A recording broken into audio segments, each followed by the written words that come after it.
Final session of today is sharing the priorities from each of the evidence groups that I've been meeting over the last couple of days.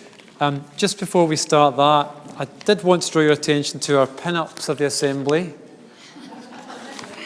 In case you hadn't seen them, Martin's not here, is he? But Louise is still here. So in case you didn't see, page 7 of today's daily record, far be it from me to boost the sales of the record, but there you go. Worth having a look. Louise might even sign copies before the end. There you go. And they've done a decent job on it, which is the most important thing of all. Okay, so feedback from each of the sessions. The best and the only way to do this is to make it brief, and we did ask for no more than 3 priorities or recommendations which the Assembly will stand for and speak for, and they are on a slide each, about to be shown, but we're going to ask facilitators from each of the groups just to tell us quite briefly about what those priorities are. So if Poverty Alliance colleagues have got some roving mics, I've got one here. We can do it between us, yeah. Okay, so theme 1 was about what support do people with complex needs require, and that's Abigail. Thank you. Yep. Okay, we're going to frame this with the caveat of citizens need to have their needs met. That's kind of came out of our discussion group. Could you stand up? Stand up? Yes, Thank sure. you. So the first policy recommendation is to do with the current welfare system, and particularly the design of universal credit. It needs to be more sensitive to the needs of people with complex problems, more carrot, less stick, and in particular the issue around payments and monthly payments for people with mental health issues or addictions is difficult, and sanctions. Nobody said they should get rid of sanctions, but there has to be a more understanding approach to the application of sanctions and not a blanket approach. So that's one around the current welfare system. Just underneath that as well, actually, the issue of training came up in terms of Job Centre Plus staff and DWP in terms of how to work with people with complex needs as well. Secondly, we talked about the design of services, in particular in local authorities and councils. They need to be designed in a way that looks at the needs of the person rather than the problem. So this is about money being used in a different way, really, and focused on dealing with people rather than a problem, so not going down a particular one designed route because it's to do with drugs, for example. It needs a holistic approach. And then finally, the big message that came out of our group was the problem of stigma, and a lot has to be done in terms of challenging stigma. It was also put back to the organisations that it's something that the third sector could play a role in, particularly in terms of sort of campaigning, using advocates, working in communities, and also calling our politicians to account.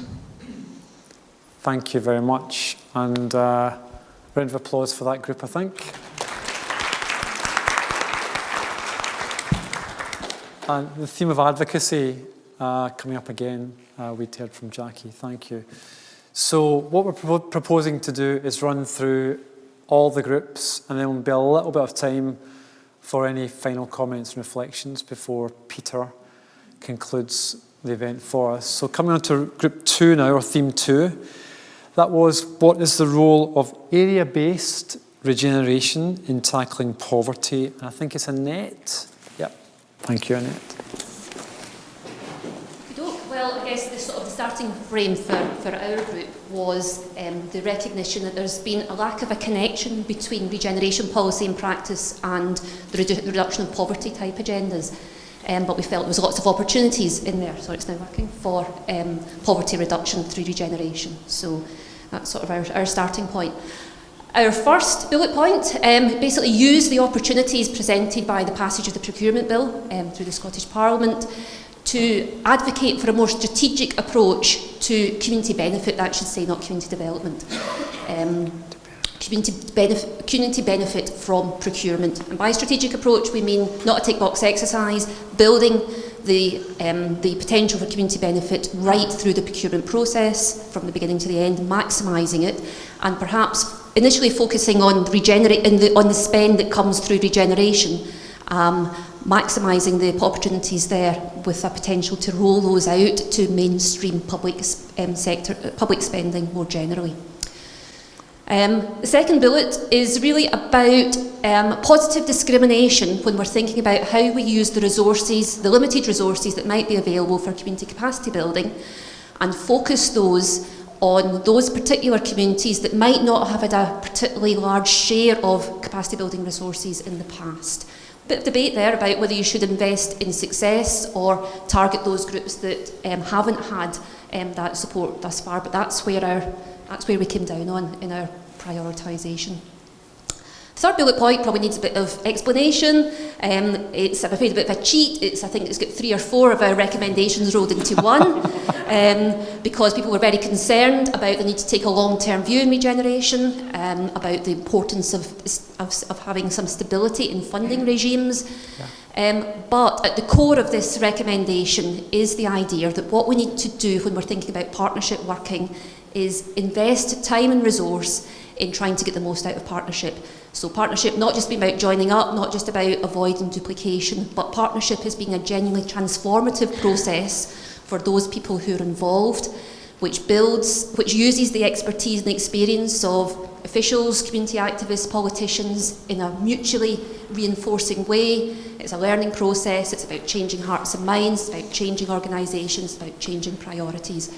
And I guess the view was that we're now at the stage in terms of partnership working where we can really sort of begin to think more creatively about what partnership might be able to deliver, rather than, again, a sort of tick box exercise. So that's probably, that's a version of our priorities. Thank you very much. And Annette, creative cheating, if it fits on one slide, is fine. So thank you with your final bullet point. Great. Okay. Hold your comments or thoughts just till we run through them all. Theme 3, what kind of educational system and family support are needed to tackle poverty? And Marion Davis, facilitator in that group. Thank you, Marion. I was a bit more long-winded than the others. Firstly, to acknowledge the poverty and the resulting pressures facing some families, and to support a cultural shift away from blame and the individualisation of poverty. To do this, to resource longer-term funding for services involving local people, and to recognise what works. For example, mentoring was mentioned, and don't reinvent the wheel. There's a lot of things that have been successful. The second one was that individual schools and teachers should use data not just on attainment but also on participation of pupils, and there should be a knowledge mobilisation of the wider community, local parents and the voices of children, especially the most excluded, to poverty-proof the school day. And in Scotland, where you're born, determines your educational attainment, and we felt that you need to invest early on, to invest in excellent quality, flexible, accessible and affordable early years childcare and learning available to all children, and to prioritise the most disadvantaged. Thank you very much. I think it's interesting and significant that a debate about schools starts right at the beginning with what happens preschool, and also looks much wider than just schools, but also to communities and families. So, yes. Could I ask them to change this to all children and prioritising the most disadvantaged? Children are neglected in all advantages. I mean, the richer the family, the poorer the family, it doesn't matter. Neglecting children happens in the whole range. So we should be prioritising neglected children. Okay, so that's the point about what what do we mean by prioritising and targeting? So let's come back to that. Looking at it in terms of neglect rather than simply disadvantages defined maybe by income poverty. Let's come back to that when we discuss points at the end, but let's just move on to the fourth theme. How do we make markets work for people in poverty? And that's Katie, just here. Katie Schumacher, thank you. So what we took this theme to be about was why it is that the poor pay more for some goods and services. And we thought, this is really important in the poverty debate because it's about making sure that people have as much disposable income as possible to enable them to be able to make ends meet better. The first point I'm actually going to talk about is the second one on the slide. We thought that where this really matters is where you're talking about the things that are essential to meet people's needs. So you need to be able to distinguish between what's essential for life and what's an added extra, an added benefit. And we thought that it is right to start with the essentials, and we need to have a clear view of what it is, what the essentials in life are that everyone needs and everyone should be able to afford. I have to say that I didn't actually bring this up. This isn't just a cheap plug for JRF research, but someone else in the group brought up the fact that JRF produces something every year called the Minimum Income Standard, which is drawn from what members of the public think every household, or the goods and services that every household needs in order to have an acceptable standard of living. We thought that was quite a good starting point for thinking about what the essentials might be. And then from that, in those essential areas, the sorts of things that we thought you needed to see is a sort of basic starter package, then an affordable package, so that people are able to afford things like enough energy to heat their home, affordable housing, things like being able to afford a food budget for the week. But we also thought access to what we called enablers was really important. So that might be access to the internet to make sure that you're actually getting the best deal. It might be access to a local support provision group for those who aren't able to use the internet. It may be access to a bank account to enable you to pay in the most effective way. And we thought as well that an issue that came up this morning around free phones was also really, really important, especially where you're accessing essential services. So it's great news to hear about NHS Direct, but there are lots of other essential services, like calling the DWP to sort out your benefits, where you're still being charged. So we thought there should be more free phone to enable access. The second recommendation is the first one that's on the slide. We thought it was important that the government should require regulators to be more proactive in the area of making sure that markets do work for people who are in poverty. Regulators have a role of sort of policing the market and making sure companies are operating in appropriate ways. But we thought that they needed to do more. They need to better understand the needs of low-income consumers. They need to understand how the market is treating low-income consumers and whether or not there are appropriate services available to low-income consumers. And so we thought that some of the more sort of quicker and easier wins around that might be things like greater transparency around pricing so people can really see if they're getting the best deal or not. And we also talked a bit about something called the British Standard 18477, which is something that companies can sign up to, which basically means they can say that they are taking an inclusive approach to delivering their services. It's about providing fair and equitable service. It's something that the likes of Citizens Advice have campaigned hard to create, but unfortunately it's not something that many companies are currently signing up to, so we'd like to see that being signed up to much more. The third thing is quite a specific thing. We could have chosen any number of specific things around the rights of tenants in the private rented sector and all sorts of different things that we discussed, but this one was people felt very strongly about, because access to credit and affordable credit is really important for people in enabling them to balance their budgets and deal with unexpected things in life. But people were concerned about the way in which credit checks and credit ratings worked, and they wanted people to have greater access to their own credit history to be able to challenge it if necessary.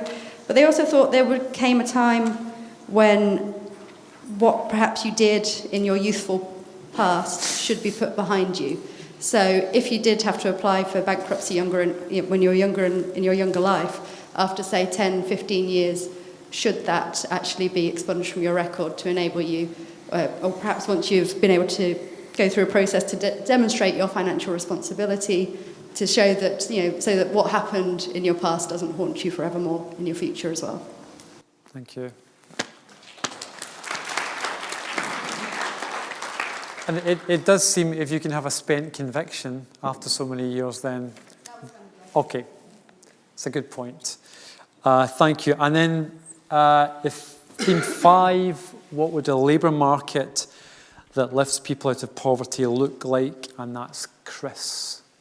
Hi. Well, the first thing to say is that no 3 things by themselves are going to sort out the problems in the labour market, but these are the democratically elected proposals of Group 5, apart from one of them where I bullied them into putting it in. So, we've got bold increases in the minimum wage to close the gap with the living wage, while addressing high pay through either maximum wage or wage ratios within companies. So it's looking at a combination of kind of government policy plus practice affecting companies directly.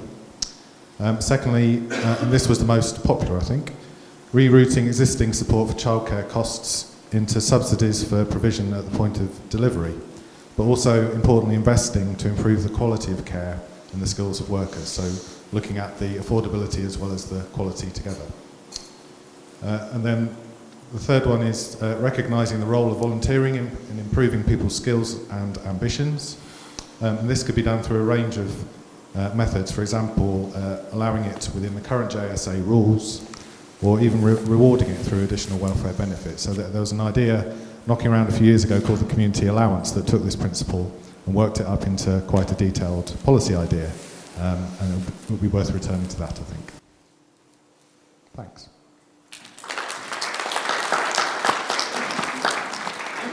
Chris, which one did you bully the group into agreeing? The last one. Okay, thank you. wasn't my idea. Okay. Thank you. And then the final group, last but not least, Group 6, that met in here. What would a social security system that tackles poverty look like? And already it's an interesting change in language. It doesn't say welfare system. And that's Peter. Thanks. I'm surprised that we're the only group that would appear to have snuck an extra recommendation in, but we did it. We're a little bit crafty. So what we said, we come up with our 3 recommendations, but we had a very long and involved discussion about what's the context in which those kind of priorities can actually take place. And what we came to was that one of the first things that needs to happen, doesn't need to wait until we create some anti-poverty strategy. It starts now, and many individuals and organisations are doing this. We need to change the terms of debate about social security. Part of that change of debate is about actually talking about social security rather than always about welfare.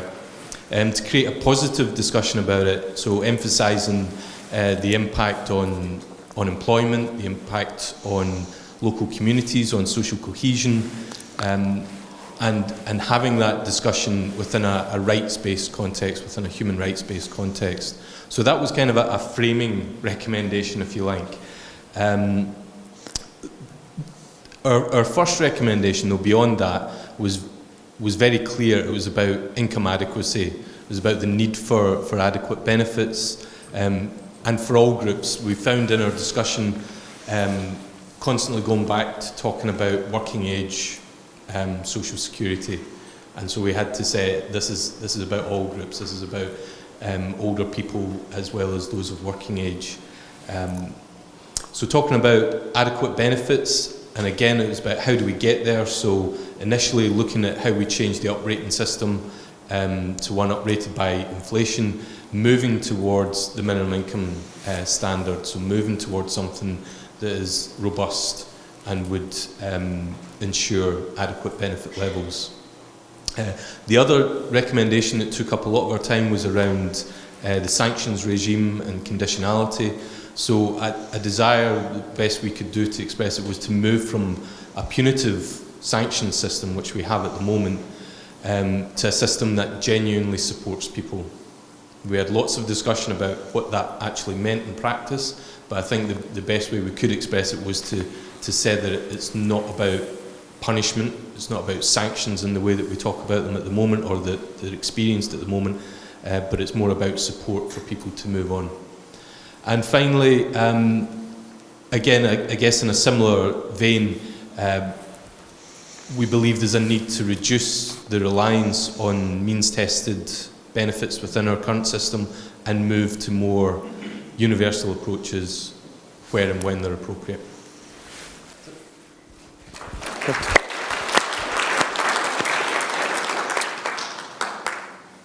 Okay, great. So shall we take just 10 minutes or so to give you the opportunity for any concluding thoughts on, firstly, what the other groups have been saying, but also anything you wanted to add in about the group you were in. When you look across the 6 themes, there seems to be a lot of cohesion, both in language and in the proposals. Doesn't seem to be a lot of disagreement, but I want to test out whether that's accurate or not, because I'm sure there was lots of spirited discussion in the groups. So, any points that surprise you? Any points you are troubled by? Or does this feel like there's a pretty strong consensus between the groups? Yes. Please don't make it just about disadvantaged children, because neglect, which can lead to mental health problems and drug addiction and all kinds of problems, don't leave it to just the disadvantaged children. Find the neglected child, because sometimes people will catch a child who's been hit or sexually abused, but the neglect is the more insidious one. Sometimes the other things go with the neglect, so you have to look for the child first and hopefully prevent a lot of problems growing up. Yeah, thank you very much. So we could stretch our definition of disadvantage so that we're not focusing just upon income poverty, to look at other ways in which yes, exactly. It's a point very well made, and I know there are discussions too about on what basis do you target communities, which Annette alluded to, and there's a balance here between income poverty and other types of disadvantage, other types of vulnerability that may be perhaps less visible or less well understood. It's a point well made. So any final comments, thoughts from others? We may have done, yes, there we go. Thanks. I just wanted to say that I'm really encouraged by the slides that are up there at the moment, and particularly by the recognition in the sessions today and yesterday about markets and how acting as a consumer, I suppose, which is something that some of us are quite uncomfortable about, I think maybe as a concept, how that has had some importance over this conference. I think quite often in anti-poverty circles, a lot in the voluntary sector, we focus a lot on the income side of poverty, and we don't look as much at what people are spending their money on and why they have to spend their money on high-cost products, on prepayment meters, on pay-as-you-go mobile phones, and whatever it might be. So I just want to say I'm really encouraged that there's the start of a sort of recognition of that, and I'd be really keen to kind of encourage that to keep going and to develop a bit more thinking within anti-poverty circles around how we tackle sort of consumer-related issues. Thank you. And there was an interesting moment for me yesterday in the group on markets. I was floating between them, and it's the sense that, you know, some of the assumptions we've had about choice, for example, so that people can shop in a marketplace with better information, some of those assumptions just don't apply to people with very, very low incomes and no savings, for whom security and control are almost always more important than the kind of, you know, market choice that we sometimes assume. Thank you for that. Yeah, thank you. Yeah, it's been a great couple of days. I've also been taking part in the mobile part of the conference, which has been taking place on the train back and forth from Glasgow. As you bump into people and say, oh, you've been at the conference, and then you end up talking to them for that time, and it started this morning with Carl and Sarah. And I suppose you want to look for hope in times like this. And I think the passion that people show in here, which I would, I would talk about the word love, which we've strangely not, we've not managed not to mention resilience, which is brilliant, but we haven't mentioned love. And that's a kind of value that, I can talk about now because Harry Burns says it's okay. So, so it's about, that is the basic value system. And I feel that a lot of us in this room are going out into a place where we don't find familiar, which is portrayed to us by the media, of a place where it doesn't look familiar to us, that people don't really care about each other, and we are constantly pointing the finger at someone or trying to find someone to blame. And that's not a culture I think any of us want to be part of. But when I was talking to Francis earlier on, he was kind of reminding me, we're not trying to go back to anywhere, not trying to go back to a place we've been, we're trying to go to somewhere where we've never been before. And I think that's a really important point to keep in mind. And that I believe that the poverty that people suffer in these communities is connected to this wider social injustice, which the neoliberal system, as someone's brilliantly said earlier on, puts into place. And it's also destroying our environment. And we cannot disconnect, I believe, to actually find sustainable solutions. We can't disconnect the poverty and the injustice which is happening within our communities between this wider global injustice. And for me, being from from a community development background, one of the answers to that is about literacy. It's about economic literacy. It's about media literacy. It's about democratic literacy. It's about empowerment of people in a meaningful sense. And that's what I'm going to be taking away from today. Is the wealth of our nation is within the people within it. It's not within those multi-millionaires.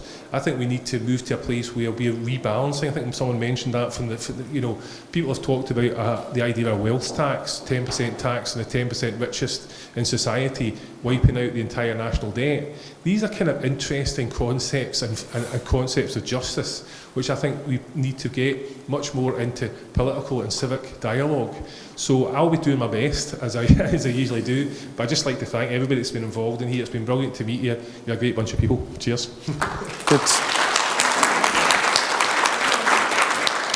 Thank you very much. Do you have anyone on that side of the room? Fiona? Okay, come to you. Just one quick question. Yeah, thank you. All these changes that you're going to be making, where's the money coming to fund it all? Because there's an awful lot of cuts and that going around. Is there money in a pot that's going to change everything? There's no poverty. It's got to come from somewhere. Do you mean the changes we've recommended? Yes. Well, I'm going to let Peter answer that. Pass the buck. In a moment. We in this room are not a government. We are not we're not an employer. We are not a new democracy yet. Although I love the point you made. But we do have some power, as Julia was pointing out, in the networks we are part of.